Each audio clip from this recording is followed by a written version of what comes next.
we live? Okay. All right, so I guess it's okay, cool, awesome.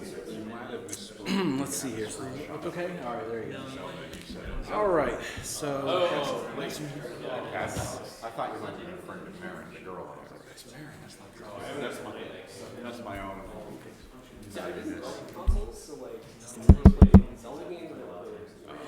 All right. Well, that was the only thing when you're talking and you had like weird cartridges. All right.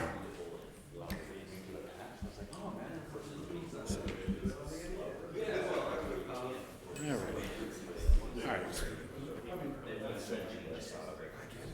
right, as we go in there.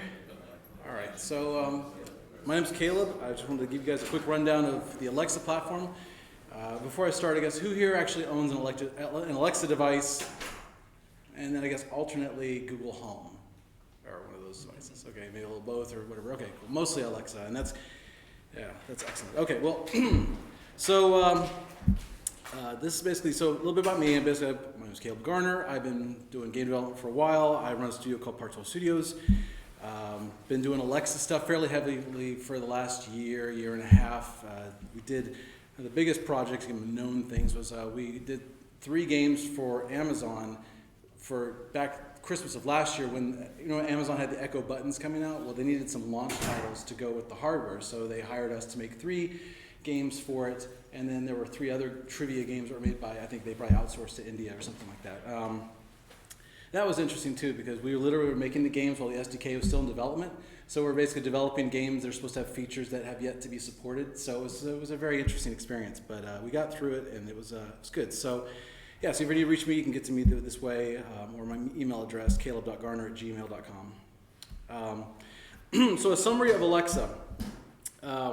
If you guys, most of you already know what it is. Basically, it's a cloud-based digital assistant. The devices you own at your home, they're really not all that intelligent themselves. They're basically just a microphone and a speaker and and a few button interfaces to talk to the Amazon Web Services where everything's out on the cloud. So there really is nothing on your device. And that is interesting and liberating on one hand, but it also offers some restrictions, namely like the Echo buttons. You think there's certain things you could be able to do with them pretty intuitively, and it turns out not so much, because it is in fact just basically a little Bluetooth button, literally, and it just talks to the cloud. So it's a unique way to access information in a way that's not normally done through touchscreens, mice, keyboards, what have you. It's all voice. And Siri and I guess whatever Google calls their thing, Google, you still have to kind of initiate it with a button press, wake the device up, and so forth. So, and it does come in many forms.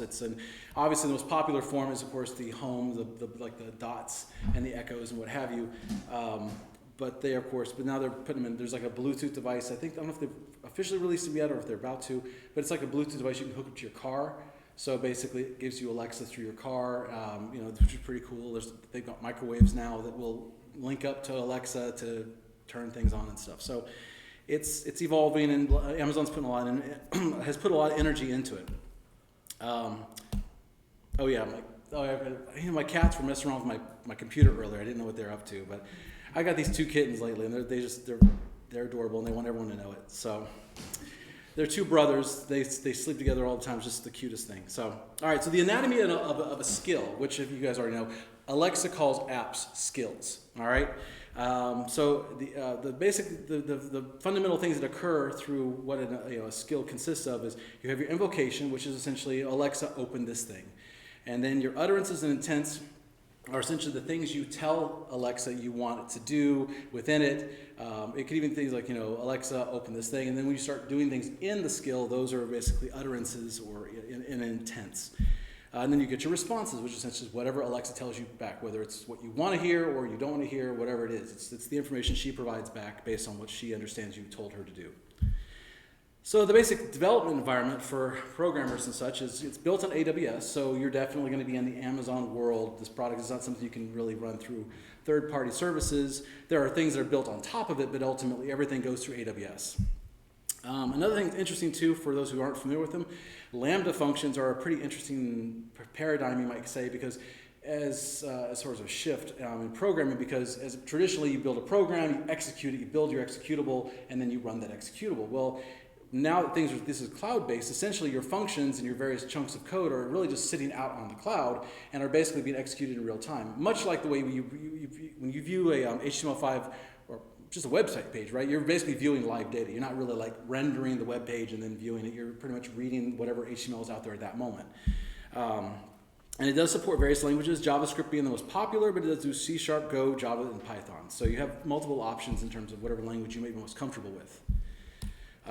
So some code-free options, which is the ones I've done, because I'm not a programmer traditionally, is voice apps, which I like a lot, and then there's one called Storytime. I like voice apps because it's cheaper for the premium service. They both offer free versions, so you don't have to pay right away, but the Storytime is more expensive, and I think voice apps is a little bit more powerful. Storytime is a little bit prettier in terms of the UI, but I think at the end of the day, when you really want to start doing stuff, it feels a little bit more cookie cutter, and I don't know, it just didn't feel quite as powerful. So voice apps was still one where you don't have to be a deep programmer, but you feel like you have a lot more power and options at your disposal, even if you're not doing just traditional programming. Some facts about skills and such. This is recent. I just found this out because it was only like there's over 100 million Alexa devices sold so far worldwide. And this was January.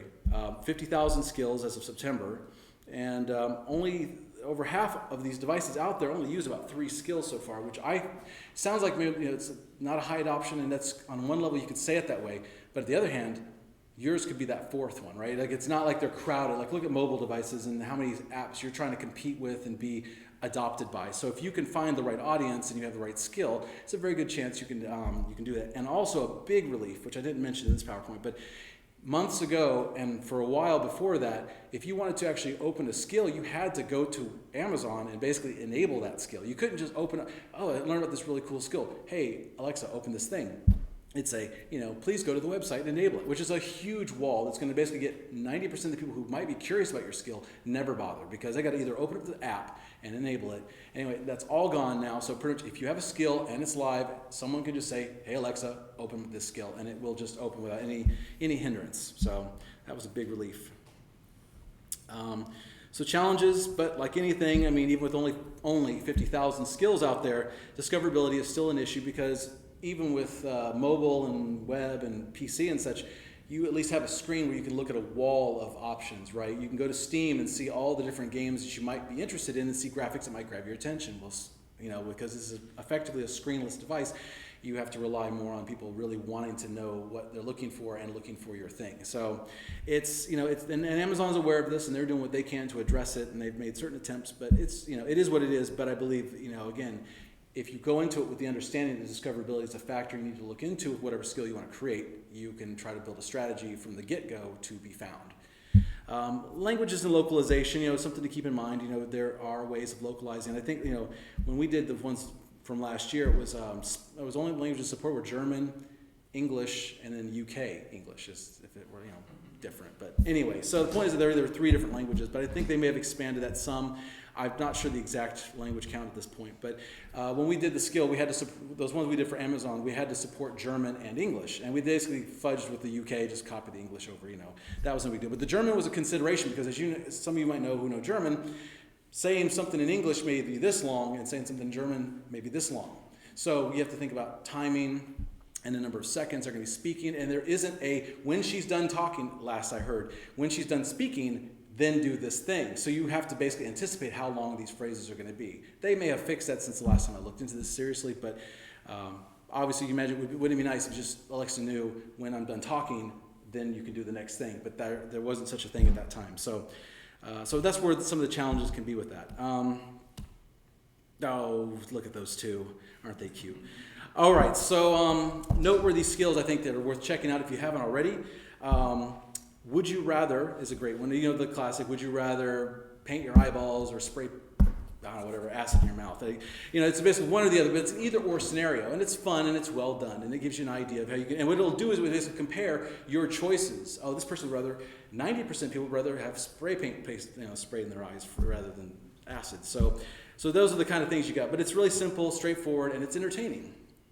Yes, Sire, which is a great game. So basically, the summary of that game is, essentially you've been put in charge of a king's part of one of his, his manors or his, sections of his kingdom, and you're in charge of that section. What happens is you're like presented a series of different sort of social moral conundrums and choices, like, you know, you've caught your wife cheating on you. Do you have her executed, or do you do this other thing? And basically, based on your choices, you may gain favorability, but she's very, like, the people like her. So if you spare her, your popularity goes up, but then, you know, you may lose another form of, like, stature in society. You can do certain choices that may cost you gold or earn you gold, but then cost you popularity. All of these different choices, ultimately, it's like a game of helicopter where you're trying to ask as many questions as you can before you're either executed because you're too popular and are a threat to the king, or you run out of money or other things and get ran out of town because you're an idiot. So that's the way the game is. It's got this spoken voice actor, you know, who's got like a British accent, and so it's very well done, good writing. But again, a very simple situation: do I do this or do you do that? It's not about trying to cram like an MMO or some massive complicated game into it, and it's still a very entertaining experience and pretty popular. Jeopardy is another one. Of course, we played the classic Jeopardy. That's another good example of like a well-known IP that basically has taken that game and brought it to Alexa. You know, they got Alex Trebek saying a few unique things for the experience to help make it feel more authentic and such. So, so games and possibilities. So the way I've kind of looked at the games I've looked at and designed and so forth, there's kind of three basic categories I kind of see. There's the single player experience, which is pretty much you play by yourself, you're good, you don't need to worry about anyone else around you or anything else, just you and Alexa. It could be a choose your own adventure, it could be any number of things like that. Local experiences could get more into things like sort of like party games, or games that could utilize props, or there's other ways of combining the Alexa experience with other things. But you can make it a game where you have to run across a room and so forth. There's all kinds of things you could do that could be unconventional but still entertaining with Alexa. And then multiplayer online. I mean, you can even play, there's a multiplayer rock, paper, scissors, for example. Now, do I really know if there's someone else on the other end I'm actually playing rock, paper, scissors against? I mean, they could fake it or not, but the point is it is possible to do multiplayer experiences. You could do auto like grouping, like people just are trying to be paired up and so forth. So that's still a possibility. So limitations, a couple of key things to keep in mind. When you're designing something, you want to keep your utterances simple. Basically, the things you ask them to say should be straightforward, and the more you ask the player to say, the more likely there's going to be a misunderstanding. And Alexa is, you'd love it to be like Next Generation, where you can just have these like ongoing conversations. It's very casual, and just say anything you want, and she'll just know exactly what you get, and then and understand you clearly and come back. So you really do. That's why you'll notice a lot of games are pretty much multiple choices, yes or no's, very simple answers. And as much as I'd love to not be bound to that, it just seems like sanity-wise, it's just the only way at this point that it really works well and consistently. You can't really record a complex text. One of the things I was looking at was a skill where there used to be a thing called .literal. It was Amazon. I think it was Amazon.literal, and it used to be a thing where you could literally record like yourself, like just saying whatever. You recite poetry and then have her read it back to you. But I don't know why Alexa did away or Amazon did away with it, but they did seem to kind of restrict or depreciate that particular feature, so it's not easy to do that now. And again, I'm not sure if it's a security Big Brother thing or what. So also single channel audio. So one of the things too, you might think, well, it's an audio device. You think that audio possibilities would be really interesting, but unfortunately, really not. It's basically either she's speaking to you or whatever voice is there, or it's recorded audio. But you can't do things like layer music in the background while, say, Alexa's talking over that, which would be really nice, but it just doesn't work that way. Even though you can certainly, if you ever use Pandora or these other things, she will do the audio ducking thing where music's still playing behind her. So it's like technically possible, but for some reason at this point, that has not been made available to general skill developers at this point. So this is a few different groups of tips, design tips I've come across I think are useful and I've found helpful. Again, concise responses, just make sure that basically you really want them to be straightforward about what you want the player to say to you. Give them very clear choices, try to lay it out for them so they're not feeling like they're guessing. Do more with less. Again, it's really not so much about trying to build a really deep, compelling, complicated game. It's really easy to want to give a player, a lot of information at one time, but you got to remember they're trying to keep it all in their head, and sometimes you're not the only thing going on. Like your game is not the only thing. They're in a room full of other potential visual distractions and whatnot. So it can be frustrating if you try to put too much at one person and then they expect them to recall all of that back clearly. Again, learn from established audio. Like when you're working on recorded audio and such, look at radio and radio dramas and things like that and listen to the kind of sound effects they use and the kind of music they play and all the different things that they use. it may not be the way you would want to do it if you were doing a literal audio experience, but sometimes it's not about doing it just the way you would think it should be done, but just, these people who are developing audio and stuff like that for radio, they know what they're doing too, right? So they're trying to do things that are more ear-catchy and such. So keep that in mind when you're thinking about how you want to choose audio sound effects and such. And just listen to commercials on the radio if you ever listen to the radio or Pandora and such. It gives you some ideas. So poly voices are a pretty cool thing that opens up some interesting possibilities. Poly voices essentially gives you a wide range of different types of voices now, not just Alexa's voice. You've got male voices, female voices, you've got kids, different acts like German accent, Italian accent. They actually all speak in these different dialects as well. But they're all speaking English, but they just have those particular accents. So you have a conversation in a text adventure, and you want to have, this is the guy, and this is the butler, and this is the maiden, or something like that. They can all have different voices and attribute them to each. So the thing to factor in too is also text versus recorded audio.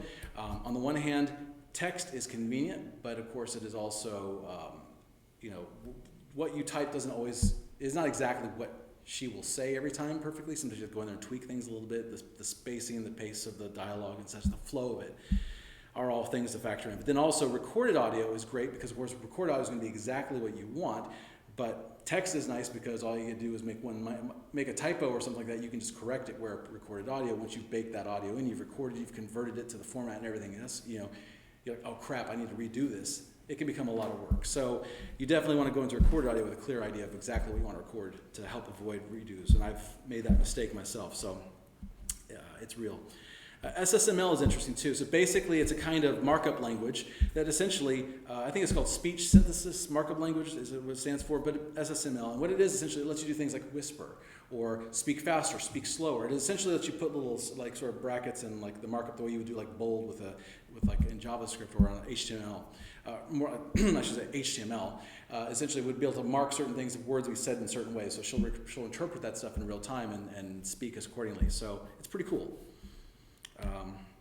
So some devices do have screens. There's the Echo Show and the Echo, I forget the round one, but you know what I'm talking about. There's that little round ball one. Basically, those devices do have screens. So while you're not required to necessarily support those devices, and those devices are certainly not the majority of the devices out there, it's still an opportunity to create a better experience without not a lot of extra work necessarily. But if you want to just show visuals that kind of represent, imagine if you're in a dungeon crawler and you go in from different, obviously if you have 100 different rooms, it'd be kind of crazy. But if you have only say 10 different room types, all right, like a bedroom versus a hallway and so on and so forth, you can basically display different graphics with words on the screens to kind of represent where you are. So players who do have those kind of devices would have a better experience. But you never want to rely on that being pertinent information. This is the only way you can know where your health is where it is on that screen, because obviously people who don't have those devices can't see that. So another thing to keep in mind too, written style is not the same as spoken style. So you have to just remember,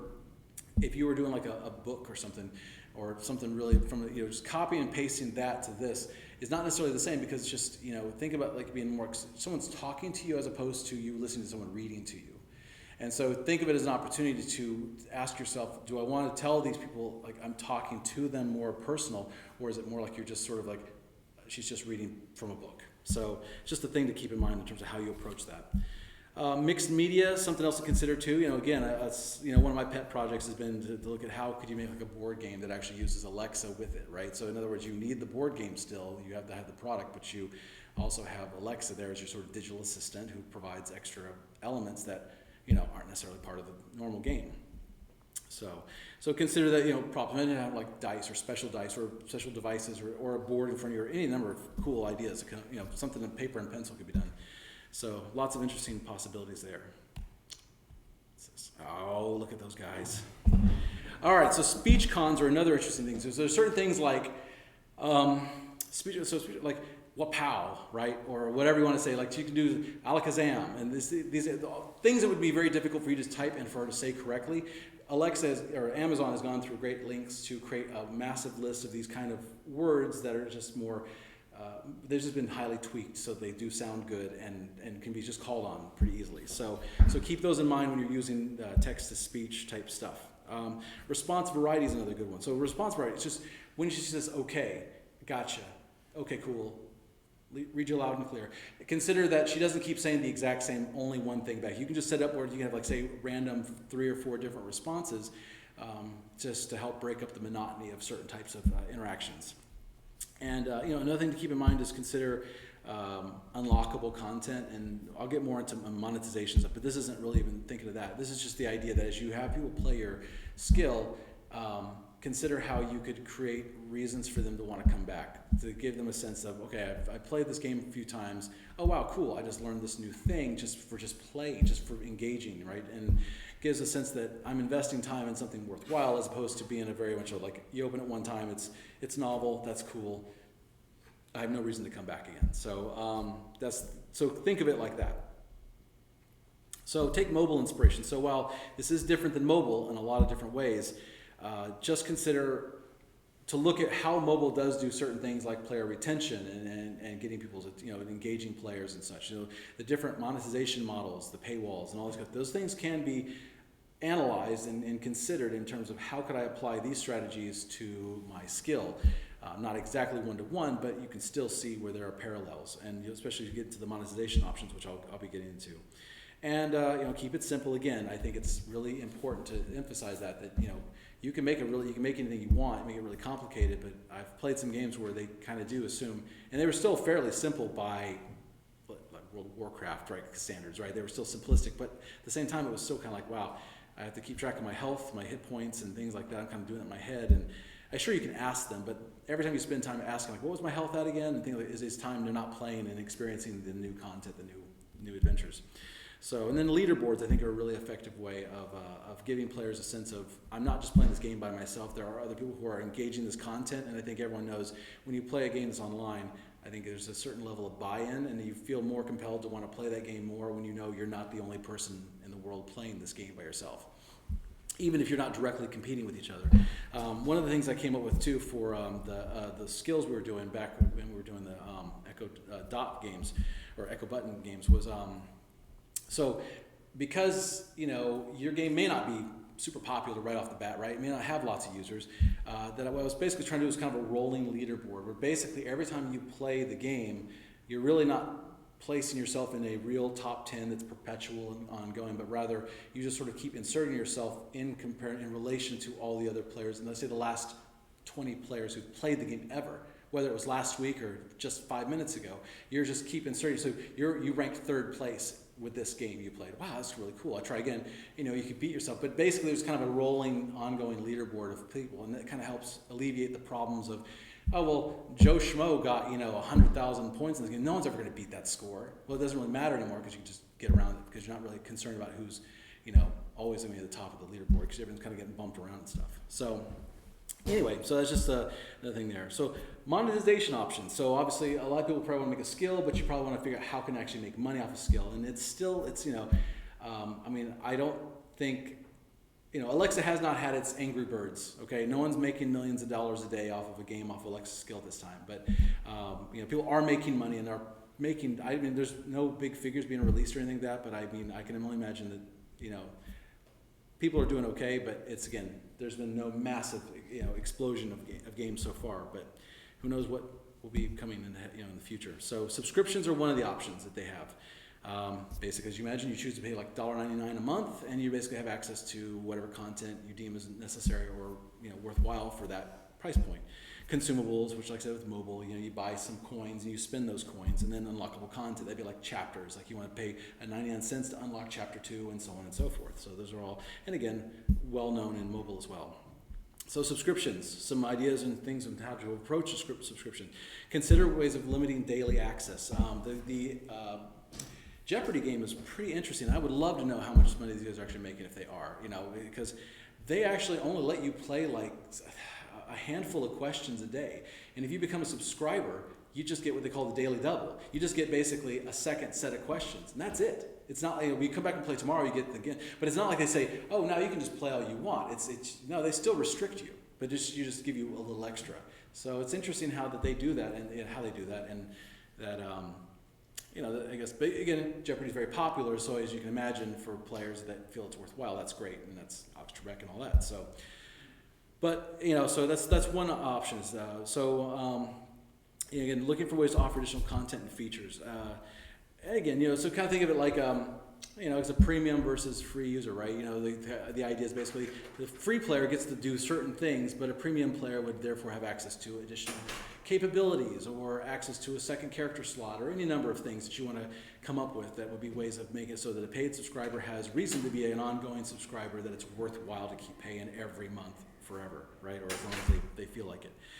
So again, Netflix's approach was the idea, opposite of what Jeopardy does is, again, maybe you do just have a game where you sort of give players free access to as much content as they want to, where you might restrict it a little bit more as an unpaid, like a free user. Like you get 2 a day, but you can play the same game over and over again for a longer period of time as a subscriber. So consumables, as you can imagine, things like coins to purchase. You want to make sure you would give them samples. Let them earn coins just by playing, just to get a sense of what it's like. Don't make it be like, well, if you want to buy some coins to get to the stuff that's cool, give them a taste of it. But and this, again, is very much a mobile approach as well, right? Just give it just a taste. Keep prices of store simple. As you can imagine, unlike a store on a mobile device where you can look at all the prices and comparisons and sales and discounts and all this other stuff, you don't really have that. You have to basically tell them literally everything there is, and then Alexa will say, okay, these are your items and so forth. So you have to keep this market pretty simple. So it's good for everyone because basically it keeps it easier for yourself, but it also ultimately keeps it easier for players to not feel like they're being turned around and confused as to how much money to spend on any particular thing and whether they get ripped off or they're getting a good deal and so forth. So unlockable content. So another thing, again, keep it in mind. It's chapters, restorable purchases, coin doublers rock. I love those. I Punch Quest addict myself, and I love the coin doublers because it's like a one-time purchase and it is a long-term investment. So, look at those guys. They're too much. All right, other ways to make money. Consider branding opportunities. You have, you could go to a company and that might have a product that would be in line with the game you're making. You could potentially brand it. We were doing a zombie game called Zscape that's out there, and we were, talking with a guy who knew some people over at The Walking Dead, and we're looking at maybe there's a tie-in or a promotional thing with the DVD release of season 7 or whatever, things like that. So. IP licensing and partnering. So again, maybe you've got a great idea for a game where you have a desire to make this really cool skill, but you don't have a brand or you've got an original IP. It's going to be hard to get people to really buy into that. But if you know somebody or have connections with someone who owns a brand or imagine a role-playing game system or something like that you could connect with, and you could do that too. And then advertising.